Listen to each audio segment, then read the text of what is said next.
하나님은 우리에게 복을 주시는 분이십니다. 그러나 아무 기준 없이 무조건 복을 주시지는 않습니다. 하나님은 먼저 우리의 마음을 보십니다. 준비된 마음, 낮아진 자세, 기꺼이 순종하려는 태도를 통해 우리의 믿음을 확인하십니다. 어떤 사람은 하나님의 복을 받아도 오래 누리지 못합니다. 어떤 사람은 복이 오기 직전에 멈춰버리기도 합니다. 왜일까요? 복이 문제가 아니라 복을 받을 그릇이 준비되지 않았기 때문입니다. 하나님은 우리가 복을 감당할 만큼 자라나길 기다리십니다. 그리고 그 성숙의 길에서 우리의 중심을 확인하십니다.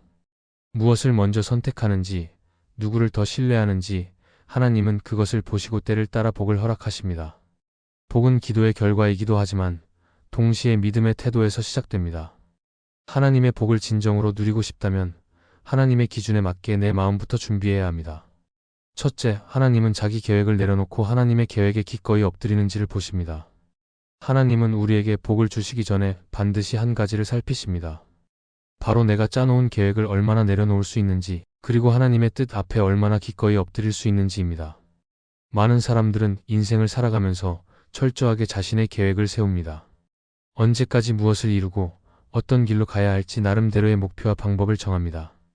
그러나 문제는 그 계획이 너무 완벽하다고 느껴질수록 하나님의 뜻이 들어올 자리가 점점 줄어든다는 데 있습니다. 하나님은 우리가 무계획하게 살기를 바라시는 분이 아닙니다. 다만 우리가 세운 그 계획을 주님 앞에 내려놓을 줄 아는지 그 중심을 보시는 분입니다. 성경에 나오는 아브라함을 떠올려 보면 분명해집니다. 그는 갈대아 우르라는 도시에서 가족과 함께 안정된 삶을 살고 있었습니다. 자신의 삶에 대해 분명한 계획과 생활의 기반이 있었을 것입니다. 그러나 하나님께서는 그 모든 것을 버리고 떠나라고 하셨습니다. 어디로 가는지도 왜 가야 하는지도 자세히 설명하지 않으셨습니다. 만약 아브라함이 자신의 계획을 내려놓지 않았다면 그는 하나님의 복을 받을 수도 없었고 믿음의 조상이라는 이름도 얻지 못했을 것입니다. 하지만 그는 순종했고 자신의 뜻보다 하나님의 인도하심을 따랐습니다. 그래서 그는 하나님의 복을 받은 사람이 되었습니다. 우리도 마찬가지입니다. 우리는 나름대로 미래를 그리며 살아갑니다. 그러나 그 계획을 하나님 앞에 온전히 맡길 수 있어야 합니다. 내가 원하는 때가 아니라 하나님이 허락하시는 때를 기다릴 수 있어야 하며 내가 세운 방향이 아니라 하나님이 가라고 하시는 길로 걸어갈 수 있어야 합니다. 어떤 사람은 자신의 계획을 절대 포기하지 않으면서 하나님께 그 계획을 도와달라고 기도합니다. 그러나 하나님은 도우미가 아닙니다. 주인이십니다. 하나님이 주인이 되시려면 우리는 종처럼 순종하는 태도를 가져야 합니다. 그것이 바로 하나님의 복을 여는 열쇠입니다. 더 나아가 하나님께서는 우리의 계획이 무너질 때 그 반응을 살피십니다.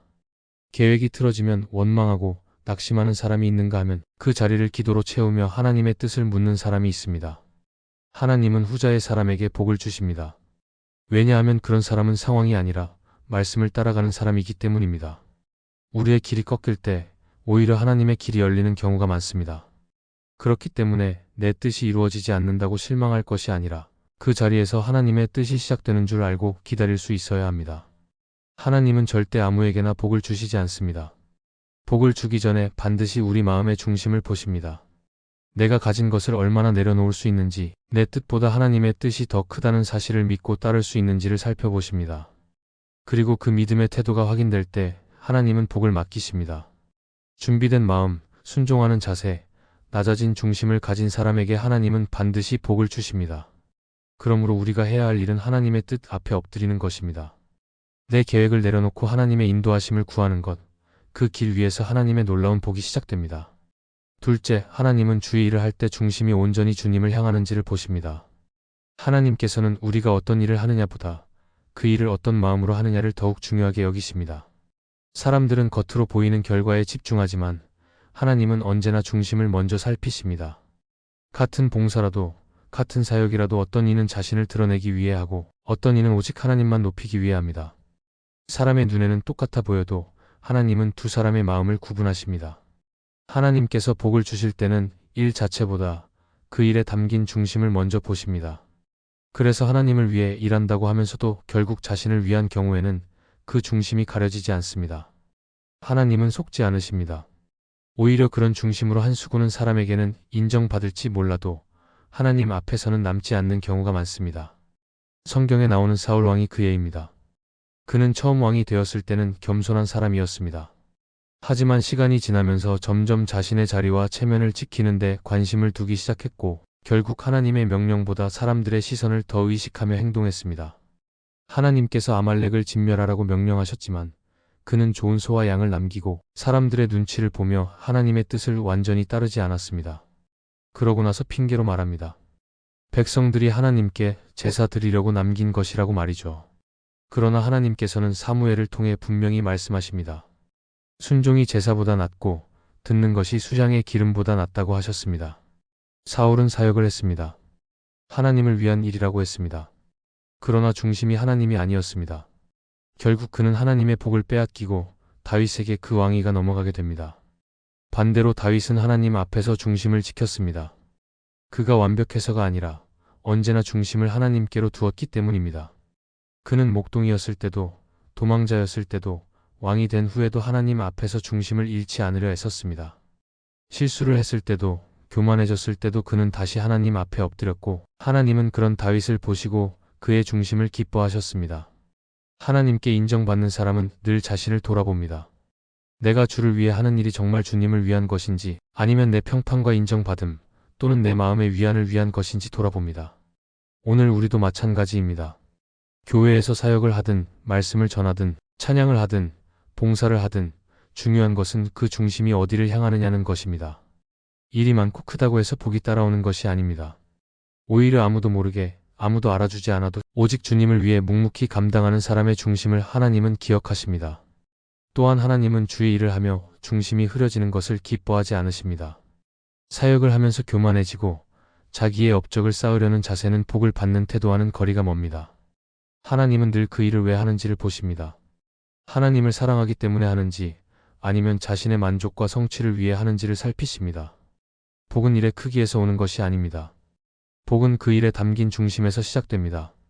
오늘 우리가 하는 모든 섬김과 예배, 기도와 순종 속에서 하나님만을 바라보는 마음이 있다면 하나님은 그 중심을 절대로 지나치지 않으십니다. 그리고 그 중심을 통해 하나님의 복을 흘려보내십니다. 우리가 주의 일을 할 때 내 생각과 목적이 아니라 주님만을 높이려는 겸손한 자세로 서 있을 때 하나님의 놀라운 계획은 그 삶 가운데서 시작됩니다. 셋째, 하나님은 다른 사람의 성공 앞에서 질투가 아닌 축복을 선택하는지를 보십니다. 하나님께서는 우리가 누군가의 성공과 복을 바라볼 때 어떤 태도를 가지는지를 유심히 살피십니다. 누군가가 잘 되는 모습을 보면 처음에는 함께 기뻐하는 듯 하다가도 어느 순간 비교와 질투가 마음에 들어올 수 있습니다. 왜 저 사람은 저렇게 잘 되는데 나는 여전히 이 자리일까 하는 생각이 들기 시작하면 점점 하나님의 일보다 사람의 상황에 더 민감하게 반응하게 됩니다. 결국 감사보다는 불만이 쌓이고 격려보다는 경쟁심이 깊어집니다. 그러나 하나님은 그런 마음을 기뻐하지 않으십니다. 오히려 그런 마음을 다루지 않으면 복을 맡기기에 합당한 그릇이 준비되지 않은 것으로 여기십니다. 성경에 나오는 가인은 동생 아벨의 제사를 하나님이 기쁘게 받으시자 마음에 분노와 질투를 품기 시작했습니다. 그는 아벨이 받은 복에 대해 하나님께 묻거나 자신을 돌아보지 않았습니다. 대신 아벨을 향해 분노했고 결국 그 감정을 다스리지 못하고 동생을 죽이는 극단적인 선택까지 하게 됩니다. 가인이 진짜 실수한 것은 제사를 잘못 드린 것이 아니라 자신의 마음을 바르게 다루지 못한 것입니다. 하나님은 가인에게 경고하셨습니다. 죄가 문 앞에 엎드려 있지만 너는 그것을 다스려야 한다고 하셨습니다. 그러나 가인은 마음을 다스리는 대신 질투를 행동으로 옮겼고 결국 하나님께 복이 아닌 심판을 받게 되었습니다. 반대로 요셉의 형제들과는 다른 태도를 가진 인물도 있습니다. 바로 요나단입니다. 그는 사울 왕의 아들이자 왕위를 이어받을 수 있는 위치에 있었지만 하나님이 다윗을 택하신 것을 알고는 시기하거나 경쟁하지 않았습니다. 오히려 그는 다윗을 진심으로 축복했고 친구로서 그를 도왔습니다. 심지어 자신의 자리를 다윗에게 넘길 준비까지 되어 있었습니다. 요나단의 이런 태도는 인간적으로 보면 불리한 선택이었지만 하나님은 그런 중심을 귀하게 보셨고 요나단과 그의 가문은 하나님의 특별한 자비를 누리게 되었습니다. 오늘날에도 마찬가지입니다. 다른 사람이 잘 될 때 우리는 하나님 앞에서 어떤 마음을 품는지가 매우 중요합니다. 질투는 인간적인 감정이지만 그것을 인정하고 말씀으로 다스리지 않으면 우리의 믿음을 병들게 만듭니다. 하나님은 다른 사람을 축복하는 마음을 통해 우리 중심을 시험하십니다.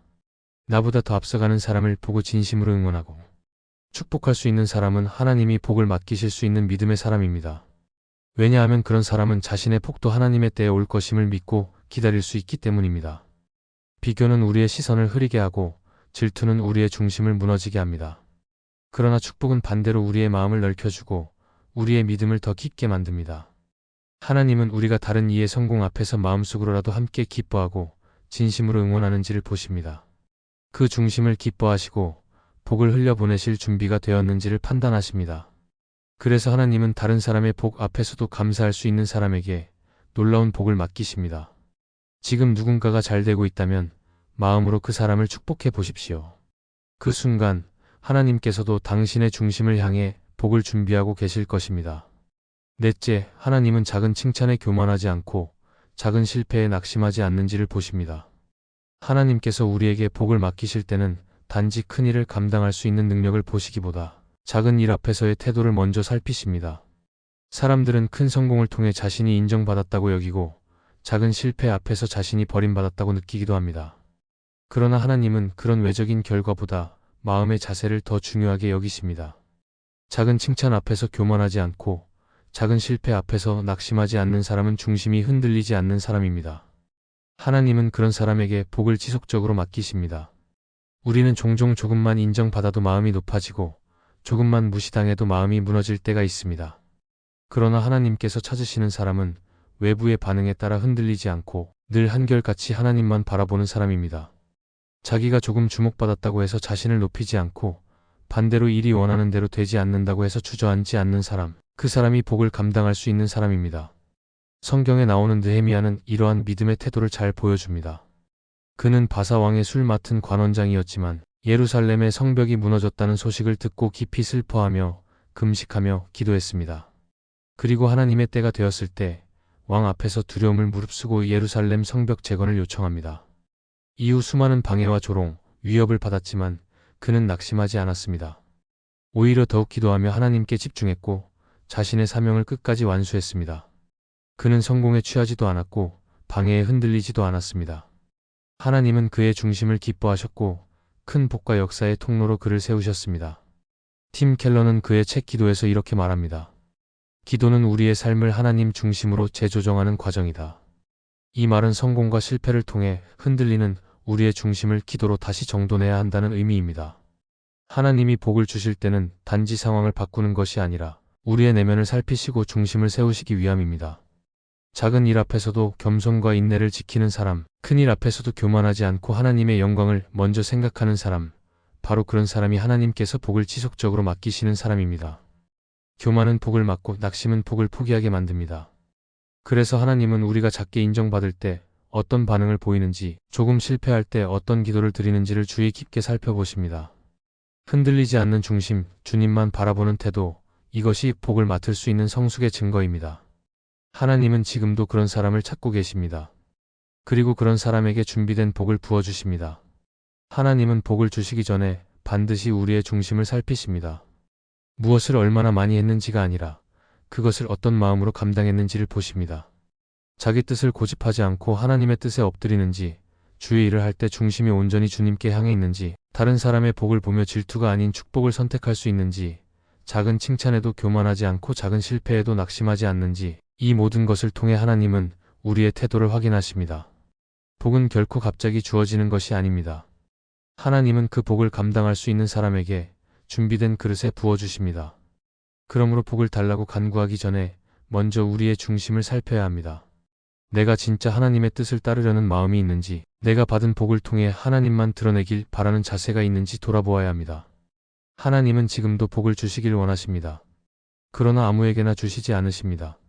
믿음으로 준비된 자, 중심이 겸손한 자, 자기 뜻보다 하나님의 뜻을 귀하게 여기는 자, 그런 사람에게 하나님의 복은 반드시 임합니다.